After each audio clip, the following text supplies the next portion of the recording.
बात आज की चैनल के कार्यक्रम शख्सियत में मैं सुधीर तोमर आप सभी दर्शकों का स्वागत और अभिनंदन करता हूं।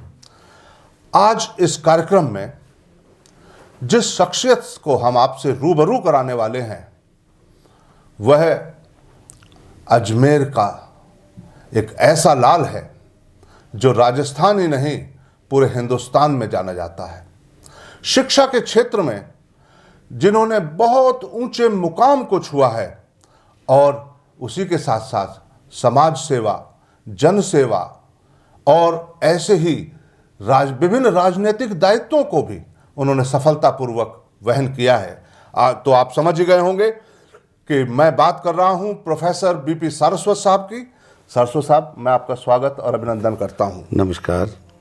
मैं इस चैनल के माध्यम से दर्शकों का और तोमर साहब आपका अभिनंदन करता हूं, धन्यवाद ज्ञापित करता हूं। तो सर, हम कार्यक्रम की विधिवत शुरुआत करते हैं। मैं चाहता हूं कि सबसे पहले हमारे दर्शकों को बताइए कि आपकी जड़ें अजमेर से किस प्रकार जुड़ी हुई हैं। तोमर साहब, मैं यहाँ नसराबाद विधानसभा में मंगले आवास के पास एक छोटा सा गांव है बिड़कची आवास, वहाँ 1960 में मेरा जन्म हुआ।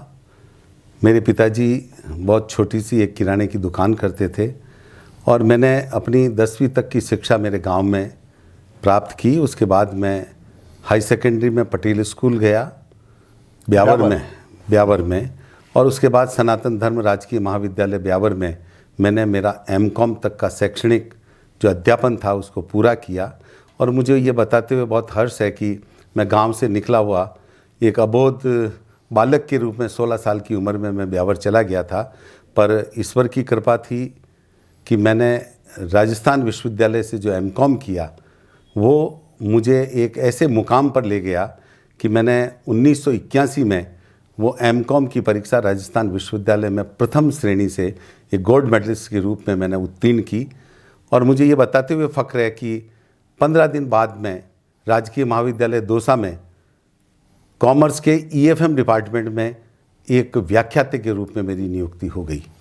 और उसके बाद मैं राजकीय महाविद्यालय दौसा, राजकीय महाविद्यालय पाली, राजकीय महाविद्यालय ब्यावर, फिर मैं राजकीय महाविद्यालय प्रतापगढ़ किशनगढ़ से होता हुआ वापस राजकीय महाविद्यालय ब्यावर में अपना अध्यापन कार्य लगभग 14 वर्षों तक किया।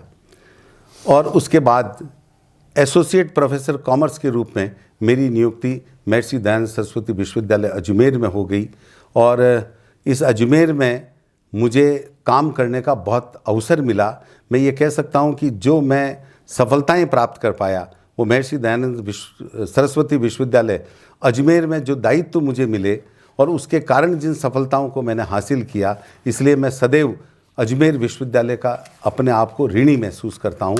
मुझे एसोसिएट प्रोफेसर के रूप में विभागाध्यक्ष का काम करने का अवसर मिला, मुझे एसोसिएट प्रोफेसर के रूप में रजिस्ट्रार का काम करने का अवसर मिला, मुझे डीन फैकल्टी ऑफ कॉमर्स के रूप में काम करने का अवसर मिला और 2007 में मैं प्रोफेसर हो गया। और मुझे ये बताते हुए भी बहुत खुशी होती है कि आज परीक्षाएं करवाना, पेपर लीक की जो प्रॉब्लम होती है, बदनामी होती है, पर मैंने विश्वविद्यालय में रहते हुए प्रवेश पूर्व परीक्षाएं जो पीटीटी और बीएसटीसी की होती है, ग्राम सेवक की परीक्षा थी, मैंने ऐसी 11 परीक्षाओं का राज्य स्तर पर आयोजन किया समन्वयक के रूप में और सफलतापूर्वक आयोजन हुआ।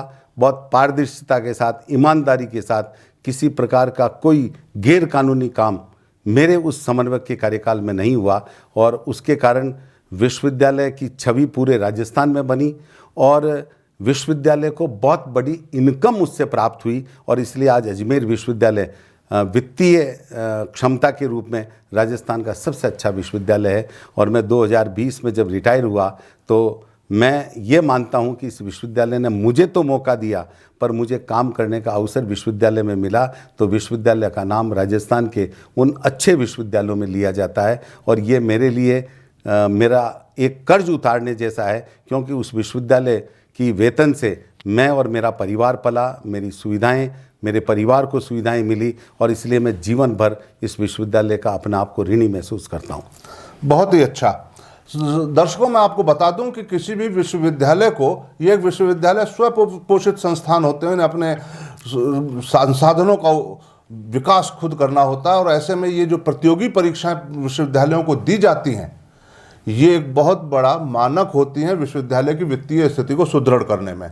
और आपके निर्देशन में जिस प्रकार ये प्रतियोगी परीक्षाएं राज्य स्तर पर आयोजित होती गई, उसी का परिणाम था कि लगातार इतने वर्षों तक विभिन्न राज्य स्तरीय प्रतियोगी परीक्षाएं अजमेर विश्वविद्यालय एमडीएस यूनिवर्सिटी को मिलती रही, और उससे एमडीएस यूनिवर्सिटी का निश्चित रूप से आर्थिक तंत्र मजबूत हुआ ही, लेकिन साथ ही साख बहुत मजबूत हुई। तो सारस्वत साहब, आपने विश्वविद्यालय की साख को बढ़ाने के लिए, या ये कहें कि अपने सेवा काल को और सशक्त बनाने के लिए छात्रों को अध्यापन तो किया ही, लेकिन साथ ही इस तरह के प्रशासनिक दायित्वों का निर्वहन भी सफलतापूर्वक किया। मैं ये जानना चाहता हूँ, एक ऐसे अध्यापक के रूप में जिसकी रुचि सामाजिक कार्यों में बहुत ज़्यादा हो, जिसकी रुचि अध्यापन में बहुत ज़्यादा हो, और जो विश्वविद्यालय के ऐसे अन्यत्र प्रशासनिक कार्यों में निरंतर व्यस्त भी रहता हो। मेरी जानकारी में ये भी है कि आपने अनेकों पुस्तकों का लेखन भी किया। तो इतनी व्यस्तता के दौर में आप पुस्तकें कैसे लिख पाए, ये जरा बताएं। मेरा ये मानना है कि जो व्यक्ति व्यस्त रहता है वही ज़्यादा काम कर सकता है। फ्री रहने वाला व्यक्ति, अपने आप को मुक्त रहने वाला व्यक्ति काम नहीं कर सकता। मुझे बहुत से एडिशनल चार्ज मिले, तो मैंने एक साथ 3-3, 4-4 एडिशनल चार्ज जो मेरे पास थे उनका निर्वहन भी किया। और मेरे माध्यमिक शिक्षा बोर्ड और विश्वविद्यालय के सिलेबस के अनुसार मैंने 14 किताबें लिखी। मेरे अंडर में 29 लोगों ने अपना पीएचडी का कार्य किया। मुझे 3-4 देशों की विदेश यात्रा करने का अवसर भी प्राप्त हुआ। तो कुछ तो मैं समय निकाल कर मेहनत करता था, कुछ मेरे साथ जो लोग काम करते थे शिक्षक, उन लोगों ने भी मुझे बढ़ावा दिया। और मैं ये कह सकता हूँ कि ये जो मैंने आपको मेरा शैक्षणिक जो बताया है, इसके अलावा मैंने सामाजिक रूप से भी, मैं लगभग 17 साल की उम्र में मैं था, तब से मैं सामाजिक संस्थाओं से जुड़ा रहा। और मुझे याद है कि 1977 में मैं राष्ट्रीय स्वयंसेवक संघ की शाखाओं में जाना शुरू किया। तब मुझे पता नहीं था कि राष्ट्रीय स्वयंसेवक संघ क्या है और ये किस तरह से देश के लिए, समाज के लिए, धर्म के लिए काम करता है। पर मैंने वहाँ जब जाना शुरू किया, वहाँ पर मुझे लगता है कबड्डी खेलना अच्छा लगता है, गीत गाना अच्छा लगता है। पर मैं उस संस्था, मैं तो कई बार लोगों को ये कहता हूँ कि मैंने एक विश्वविद्यालय से और पढ़ाई की और उसका नाम है राष्ट्रीय स्वयंसेवक संघ। और उसके कारण मुझे एक चरित्र, देशभक्ति ये मेरे मन में आई और हमको ये सिखाया गया, संघ हमारे लिए नहीं, हम संघ के लिए। ये कहना कि संघ ने मुझे क्या दिया, ये नहीं, मैंने संघ को क्या दिया, इस भाव के साथ मैंने काम किया। और वही कारण रहा कि मैं ब्यावर जैसे एक बड़े शहर का लगभग 4 वर्षों तक नगर कार्यवाह के रूप में मैंने काम किया। मैं दोनों टाइम शाखाओं में जाता था। और जब मैं एज ए शिक्षक के रूप में वहाँ काम कर रहा था, तो मुझे विद्यार्थी परिषद में राजस्थान के विभाग प्रमुख के रूप में काम का अवसर मुझे मिला। उसके बाद मुझे जो हमारी विचारधारा के आधार पर शिक्षक संघ विश्वविद्यालय और महाविद्यालयों को चलता है, जो जिसको हम रुकटा राष्ट्रीय बोलते हैं, उसमें मैं प्रदेश संगठन मंत्री के लिए मैंने काम किया। और उसके बाद मैंने 7-8 साल तक विश्व हिंदू परिषद में काम किया। और विश्व हिंदू परिषद में मुझे काम करने का एक अच्छा अवसर प्राप्त हुआ। और मेरे कार्यकाल में जो कुछ हुआ वो पूरे देश के उस पटल पर रखा गया। और उसके बाद में 2007 के बाद मैं भारतीय जनता पार्टी के प्रदेश शिक्षा प्रकोष्ठ का प्रदेश संयोजक रहा। और मुझे 2014 में जिलाध्यक्ष के रूप में कार्य करने का अवसर दिया। और मेरी पारी जो जिलाध्यक्ष के रूप में थी वो 2020 तक चली। मेरे कार्यकाल में हमने जितनी भी पंचायती राज की संस्थाएं थी, नगर निकाय की संस्थाएं थी, उन सब में भारतीय जनता पार्टी ने एक तरफा विजय हासिल की, जो इतिहास में कभी ऐसा नहीं हुआ। और मुझे लगता है कि इसमें मेरा योगदान कम और मेरे कार्यकर्ताओं का योगदान अधिक था। और उन्होंने मुझे बहुत प्यार, प्रेम और मेरे निर्देशन में काम करने का जो बीड़ा उठाया। और मैंने भी भारतीय जनता पार्टी का कमल खिले व्यक्तिगत आधार पर काम नहीं किया, विचार और पार्टी के आधार पर काम किया। और इसलिए वो सफलताएं मुझे प्राप्त हुई। और आज भी मैं भारतीय जनता पार्टी मुझे बहुत से दायित्व देती है। अभी मैं पैनलिस्ट हूँ भारतीय जनता पार्टी का। मैंने प्रशिक्षण का काम किया और विभिन्न विधानसभाओं में मुझे चाहे कोई किसी प्रकार के अभियान शुरू हुआ तो मुझे उन विधानसभाओं में लगाया। 13 की विधानसभा चुनाव, 18 का विधानसभा चुनाव और अभी 23 के विधानसभा चुनाव में मुझे प्रमुख दायित्व दिए गए। और मुझे इस बात की खुशी है कि मैं जो कुछ मैंने सीखा एक विचार के आधार पर, राष्ट्रीयता के आधार पर, इस देश में एक राष्ट्रवाद पैदा हो, उसके आधार पर जो काम किया उसमें जो सफलता मिली, ये सफलता मेरे लिए बहुत महत्वपूर्ण है। और इसलिए मैं आज भी मानता हूँ कि मुझे संघ की विचारधारा ने, भारतीय जनता पार्टी के विचार ने एक अच्छे मनुष्य बनने का अवसर मिला।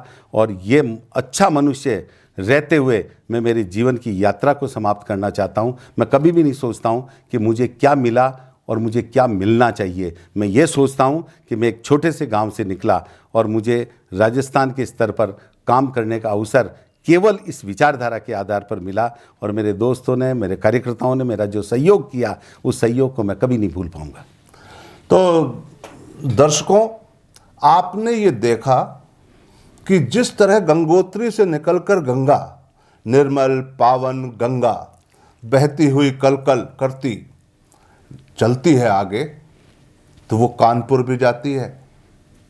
कानपुर से निकल करके वो इलाहाबाद पहुंच जाती है। वहाँ उसमें संगम होता है और फिर वो अपनी यात्रा पर गंगा सागर की ओर चल देती है। इसी तरह जिस तरह गंगा पतित पावनी गंगा बहती है, उसी तरह से शिक्षक भी होता है।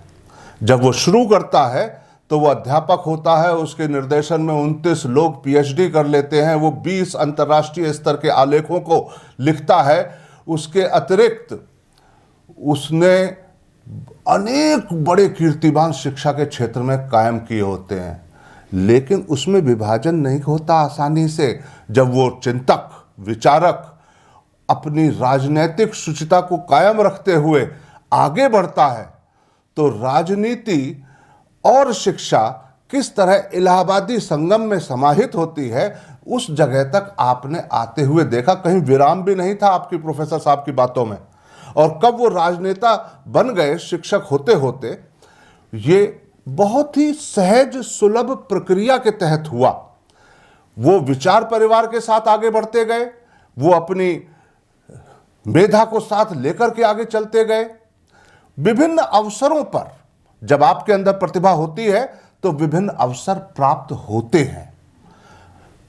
रुकटा में अवसर आपको मिला, तो ये उनकी प्रशासनिक और सांगठनिक क्षमता के चलते था। इस तरह से जब अवसर मिलते गए, आपकी क्षमता परवान चढ़ती गई।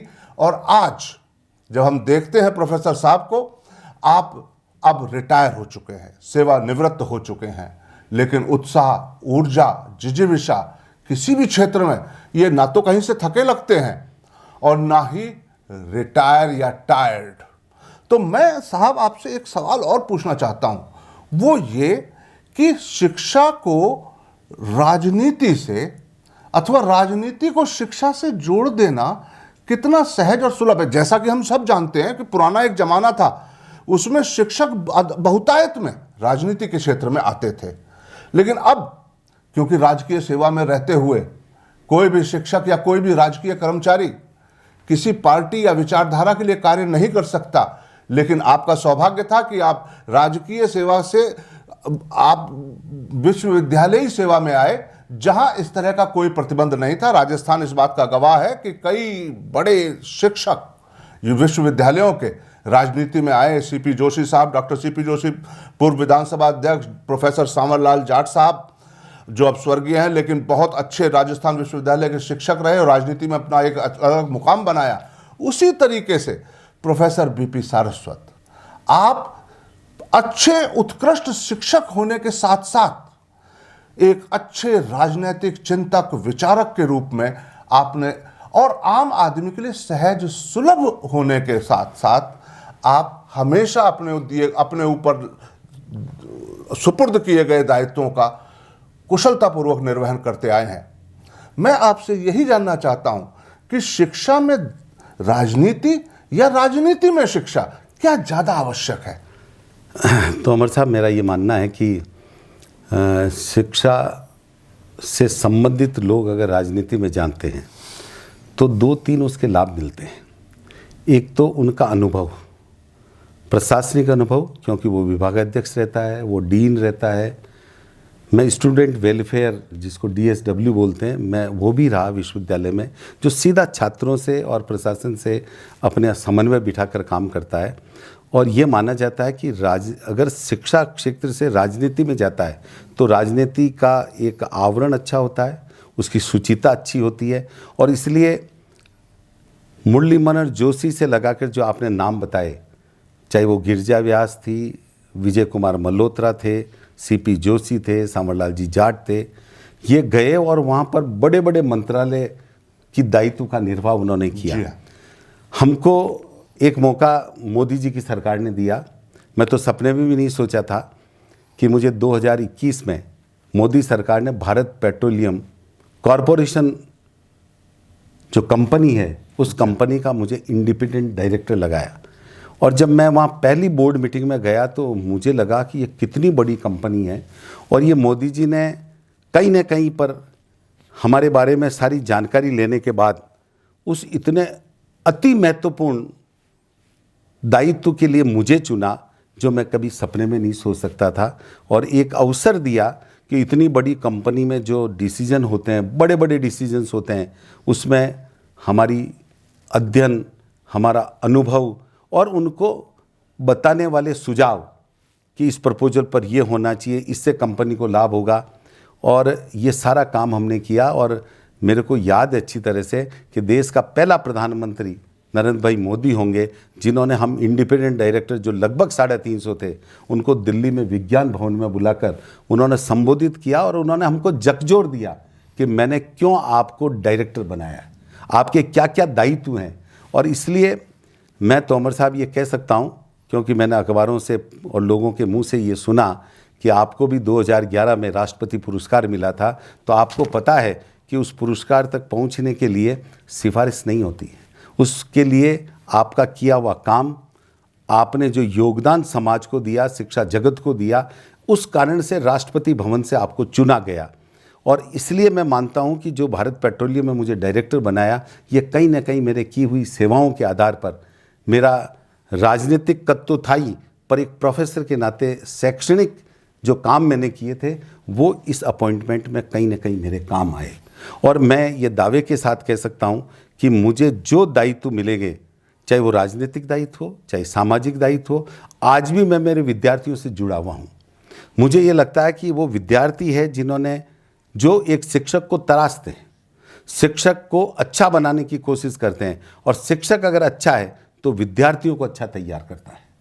और वो विद्यार्थी जिनको हमारे कारण अच्छी जगह पर जाने का मौका मिला, वो सदैव हमारा ध्यान रखते हैं। और मुझे ये लगता है कि मैं अपने राजनीतिक जीवन से, अपने सामाजिक जीवन से और अपने अध्यापक जीवन से मैं पूर्णतः संतुष्ट हूँ। एक छोटे से गांव में पैदा होकर मैं इस मुकाम पर पहुँचा, इसमें ईश्वर की कृपा तो थी, मेरे माँ बाप का आशीर्वाद मेरे साथ था। और जिस संगठन से मैं अबोध आयु 17 साल की उम्र में जुड़ा, राष्ट्रीय स्वयंसेवक संघ में, तो मुझे वो विचार और वो जो सैद्धांतिक चीज़ें मेरे मन में उन्होंने भरी, व्यवस्थाओं के आधार पर, देश के आधार पर, वो मैं कभी भी भूल नहीं सकता।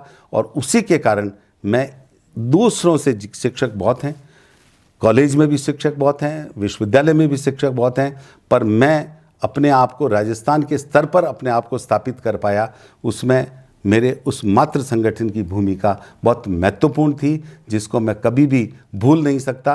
और मैं सदैव उस संगठन का अपने आप को, जिसको कहते हैं, एहसानमंद महसूस करूंगा कि मैं वहाँ गया और उन्होंने मुझे दायित्व दिए और मेरे मन में ये राष्ट्रीयता, भारत, और जिसको आज हम कहते हैं विश्व गुरु के रूप में ले जाने की बात करते हैं। और आज तो नरेंद्र भाई मोदी ने 10 सालों के अंदर पूरी दुनिया में बता दिया कि भारत एक शक्तिशाली राष्ट्र है और भारत की जो आवाज़ है उसको दुनिया का कोई देश नहीं रोक सकता। और ये हम अपनी आंखों के सामने देख रहे हैं। हम जब छोटे थे तब भी हम नारा लगाते थे, जहाँ बलिदान हुए मुखर्जी वो कश्मीर हमारा है। और इस मोदी जी के कार्यकाल में अमित शाह जी के गृह मंत्री रहते हुए वो जो अनुच्छेद 370 और धारा जो 35A को जिस तरह विलोपित किया, और आज कश्मीर से कन्याकुमारी, अटक से कटक तक भारत एक तरह का हो गया, सब लोग अपने आप को एक जैसा महसूस कर रहे हैं। तो मैं कह सकता हूं कि भारत के लोगों की, और मुझे ये कहते हुए कि इन चीज़ों के लिए जिन्होंने संघर्ष किए उसमें से अधिकांश लोग दुनिया छोड़कर चले गए। वो जहाँ भी होंगे आज के इस वातावरण में अपने आप को अगर वो सोच सकते हैं, देख सकते हैं, तो उनको लगा होगा कि जिस सपनों को हम देखते देखते दुनिया छोड़ गए, आज वो सपना पूरा हो रहा है। और हम सब भाग्यशाली है जो आज अपनी आंखों से वो सब बातें देख रहे हैं जो 21 अक्टूबर 1951 में भारतीय जनसंघ की स्थापना हुई और डॉक्टर श्यामा प्रसाद मुखर्जी और पंडित दीनदयाल उपाध्याय ने जिस विचार के आधार पर भारतीय जनसंघ की स्थापना की, जो उनका राजनीतिक, आर्थिक, सामाजिक लक्ष्य बनाकर उन्होंने इस भारतीय जनसंघ की स्थापना की, वो अब धीरे धीरे एक एक करके पूरा होते जा रहे हैं। उसमें ये कई चीज़ें तो हुई, और पंडित दीनदयाल उपाध्याय ने कहा था कि हम अंत्योदय की ओर जाएंगे। इसका मतलब अंतिम छोर पर जो आदमी बैठा है उसको हम प्रथम पंक्ति में लाने की कोशिश करेंगे। और आज मोदी जी के 10 साल के राज में जन कल्याण की योजनाएं इसी तरफ बढ़ रही है कि अंतिम पंक्ति में बैठे हुए व्यक्ति को हम अग्रिम पंक्ति में लाकर, ये जो बराबरी का भेद है, अभी कुछ दिन मैंने पहले अखबारों में पढ़ा कि हमारे जो गरीबी रेखा के नीचे काम कर रहे थे, एक बहुत बड़ा परसेंटेज वो उससे ऊपर आ गया। ये बहुत बड़ी जीत इस भारत सरकार की और केंद्रीय हमारे जो प्रधानमंत्री है, ये मोदी जी की जीत मैं मानता हूं। और हम सब लोगों को उनके साथ लगकर इस भारत को फिर विश्व गुरु के रूप में ले जाना चाहिए। नीति आयोग की रिपोर्ट में ये बतलाया गया है अभी 16 जनवरी को 2024 को कि 24 करोड़ 82 लाख लोग पिछले दौर में गरीबी की रेखा से ऊपर आए। निश्चित ही एक बहुत सराहनीय और बहुत उत्साहवर्धक समाचार है हम सभी के लिए। मैं यहाँ ये कहना चाहता हूँ आप सभी मेरे सुधी दर्शकों कि आपने देखा कि 2020 में अपने सेवा कार्य से आप सेवानिवृत्त हुए हैं, लेकिन एक शिक्षक रिटायर नहीं होता। उसके अंदर ऊर्जा का एक दावानल सदैव दहकता रहता है। वो ढूंढता रहता है हर वो क्षेत्र, हर वो जगह जहां वो अपने माध्यम से कुछ नया परिमार्जित, परिष्कृत कर सके। और इसी ऊर्जा की भीषणता को आपने प्रोफेसर बीपी सारस्वत साहब की हर लाइन में अक्षरशः महसूस किया होगा। आपने बताया कि आपने एक अध्यापक रहते हुए कहां से प्रेरणा प्राप्त की आगे बढ़ने की। सेवा का क्षेत्र आपने जब चुना तो किस प्रखरता के साथ आपने सेवा की। सेवा में अध्यापन की आपकी नौकरी थी, बावजूद उसके दिए गए हर प्रशासनिक दायित्व का कुशलतापूर्वक निर्वहन किया। उसी के साथ साथ अपने जो आपके आनुषंगिक संगठनों से आपका जो जुड़ाव था, आरएसएस से आपका जो जुड़ाव था, उसकी समस्त परिपाटियों का पालन करते हुए वो निरंतर अपने तीक्ष्णता को, अपने विचार के केंद्र को पुरस्कृत, समृद्ध और सशक्त करते गए और जीवन में उतारते गए। महत्वपूर्ण ये है कि आप इनके चेहरे की तरफ जब देखते हैं तो आपको ये भी यकीन नहीं होता कि आप अवकाश प्राप्त हो चुके हैं। आपकी बातों से आपको यकीन होता है कि आपके पास एक दिशा है और उस दिशा से अपने क्षेत्र, अपने समाज, अपने शहर को आप निरंतर समृद्ध करते रहने के लिए प्रतिबद्ध हैं। आप हमारे कार्यक्रम में आए, मैं इसके लिए बहुत बहुत धन्यवाद और आपका आभार व्यक्त करता हूं। तो अमर साहब, मुझे बहुत अच्छा लगा कि आपने मुझे बुलाया और एक बिल्कुल गैर राजनीतिक आधार पर आपने मेरे से बात की। और मुझे भी इस चैनल के दर्शकों को भी धन्यवाद ज्ञापित करूंगा कि और जो युवा अभी इस मेरे चैनल पर जो मेरा वक्तव्य मैंने दिया, उनको सुनकर वो लोग भी अपने मन में दृढ़ निश्चय करें और जिस जगह हम काम करते हैं, जिस विभाग में काम करते हैं, उसके साथ राष्ट्र के बारे में, समाज के बारे में विचार करके अपने देश को आगे बढ़ाने में अपनी महत्वपूर्ण भूमिका अदा करेंगे। इस विश्वास के साथ मैं आप सब लोगों को प्रणाम करता हूँ। नमन करता हूँ। बहुत बहुत सभी का आभार।